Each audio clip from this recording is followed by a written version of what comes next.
So as we have discussed earlier, the wet and dry process. So during this discussion, what we have went through is the oxide present in the raw material when subjected to high temperature. Oxides present in raw material when subjected to high temperature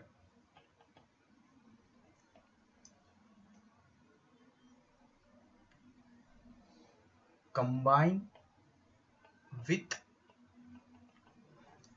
each other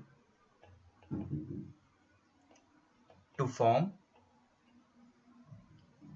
complex compounds. Okay, so this topic is very important to understand the complex compound. How these complex compounds are formed? They are formed due to the raw material which we have used. Okay, now as far as the raw material is concerned, what raw material we have used? We have used the lime and clay. Okay, so because of the oxides present in the lime and clay, siliceous compound and argillaceous compound, what we are getting? We are getting the oxides of these oxides of these raw material are combining at a very high clinkering temperature. High temperature is nothing but 1300 to 1500 degrees centigrade. Okay, so at this temperature the oxides, they combine with each other to form the more complex compound.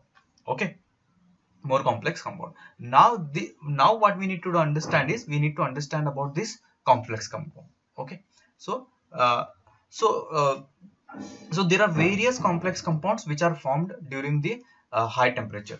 Okay, in the kiln we get various complex compound. Okay, among those complex compound, four major compounds are very essential for our for the purpose of understanding. Four major compounds are very essential. What are those four major compound? These four major compound are suggested by R.H. Box. R.H.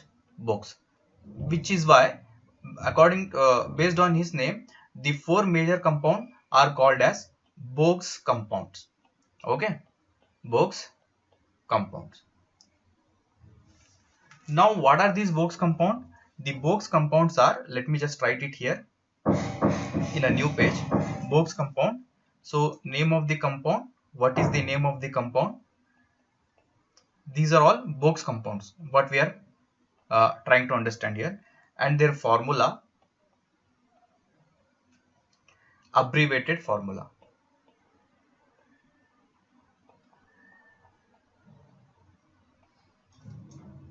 First major compound, first Box compound is tricalcium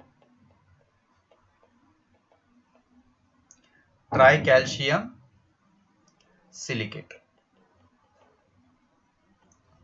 The formula of this tricalcium silicate is 3CaOSiO2. Okay, abbreviated formula is C3S. Okay, so these are the compounds which are formed during the high temperature subjected to the raw material in the kiln. Okay, the second compound is dicalcium silicate. The formula of this is 2CaOSiO2. The abbreviated formula is C2S. Third major compound, third Box compound which is formed is tricalcium aluminate.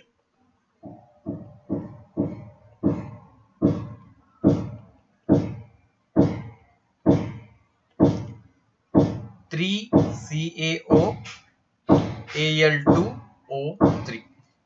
Okay, C3A is the abbreviated formula here. Then the fourth and last major compound which is formed is tetra calcium alumino ferrate. Tetra calcium alumino ferrate. The formula of this is 4CaO Al2O3 Fe2O3. Okay, the abbreviated formula is C4AF. Okay, here so these are the four major compound which are also called as Boix compound based on the name of a scientist R.H. Boix. Okay, so here the first compound is tricalcium silicate. The formula is 3CaO SiO2. Abbreviated formula is C3S. Second one is dicalcium silicate. Formula is 2CaO SiO2. Abbreviated formula is C2S.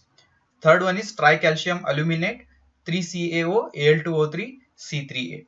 Tetracalcium aluminoferrate, 4CaO Al2O3 Fe2O3, and the abbreviated formula is C4AF. Now as far as this abbreviated formulas are concerned, here in these abbreviated formula, C represents CaO, okay, then S represents SiO2, then A represents Al2O3, then what we have, F represents Fe2O3, finally H represents H2O. Okay, so these are the symbol and their compound, actual compound. Now with this the Boix suggested equations for calculating the quantity of these major compounds. Okay, so Boix suggested Boix equation. For example, if you want to calculate the quantity of C3S, tricalcium silicate, the formula of calculating the quantity of this tricalcium silicate is 4 CaO minus 7.60 SiO2 minus 6.72 Al2O3 minus 1.43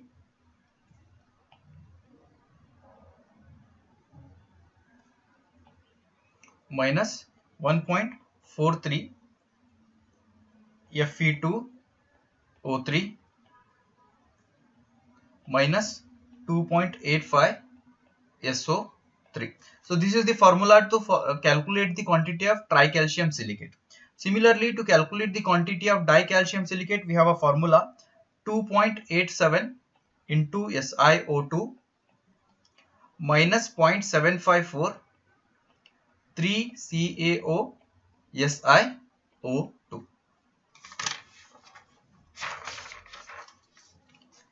To calculate the quantity of C3A tricalcium aluminate, we have a formula 2.65 Al2O3 minus 1.69 Fe2O3. C4AF 3.04 into bracket Fe2O3. Now it might be confusing a little bit, so let me just recap what we have tried to understand. So these are the Boix compounds: C3S tricalcium silicate, C2S dicalcium silicate, C3A tricalcium aluminate, C4AF tetracalcium aluminoferrate. Okay, these Boix compounds are the major compounds which are formed during the oxidation. Okay, so when the raw material are subjected to higher temperature during the production of cement, during the manufacturing of cement, when the raw material are subjected to a higher temperature of 13 to 1500 degrees centigrade, the resulting compounds which are formed is C3S, C2S, C3A, C4AF. Okay, now oxide composition we have understood in the first class, that calcium oxide content is silicon dioxide content and all those things. Okay, based on those calcium oxide, silicon dioxide,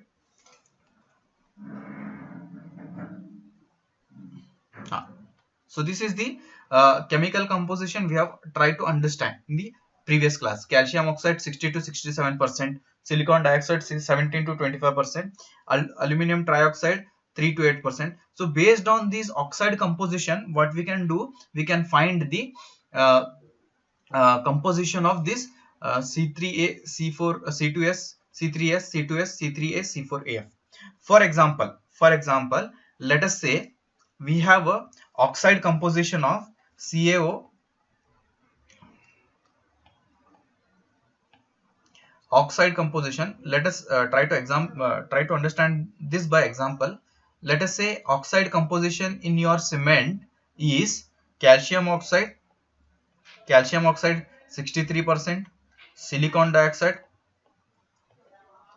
20%, aluminum trioxide 6%, Fe2O3 3%, MgO 1.5%, SO2 2%, potassium oxide, sodium oxide 1%.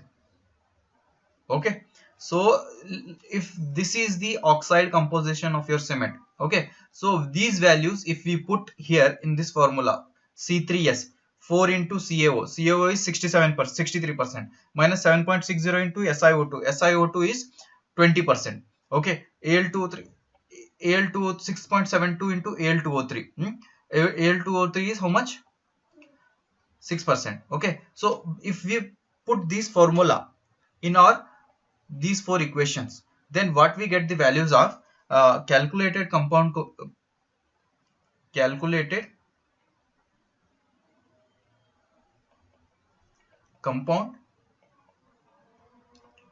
composition.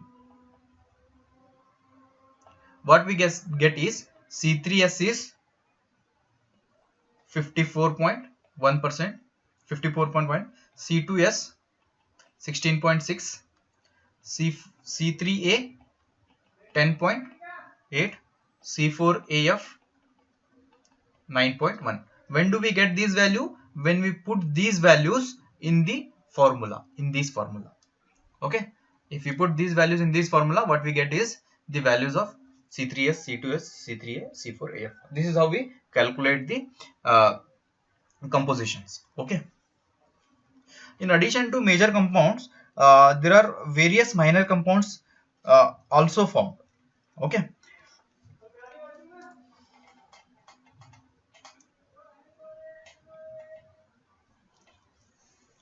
now what we need to understand, as far as the major compounds is concerned, tricalcium silicate and dicalcium silicate are the most important compound responsible for the strength.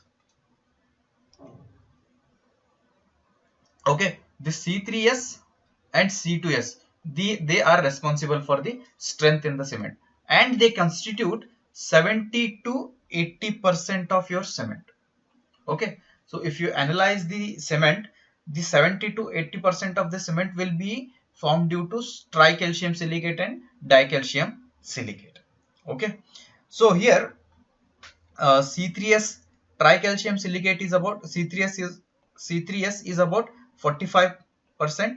Okay, and C2S is about 25%, approximate values. Okay, now as far as these remaining compounds are concerned, C3A and C4AF content, they have in the modern cement construction, cement manufacturing, they have tried to reduce these C3A and C4AF values as far as possible. So we'll discuss this later why it is like that. Okay, but we need to understand here the majority of this strength in cement is because of the tricalcium silicate and dicalcium silicate. They constitute about 70 to 80% of your cement.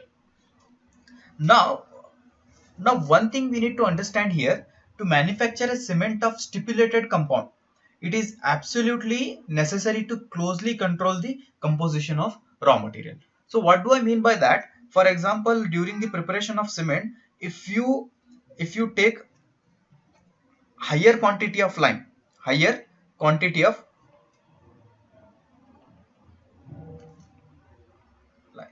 so after the oxidation and all, because of the higher quantity of lime, what will happen? there will be a certain amount of lime left unreacted. So if this is the case, the free lime which exists in the cement causes unsoundness of cement, causes unsoundness of cement, which is why all the raw material which we are using for the manufacturing of cement should be carefully monitored. Their quantity should be carefully monitored. Okay, not only with the lime, with the other compounds as well. Okay, for example, just I have given an example to you. If there is a excess of lime which we have added in the manufacturing of the cement, in that situation what will happen, there will be a certain amount of lime which will not react, which will not react, and free lime exists in the cement. Okay, if the free lime exists in the cement, what will happen, it causes unsoundness of the cement. Okay,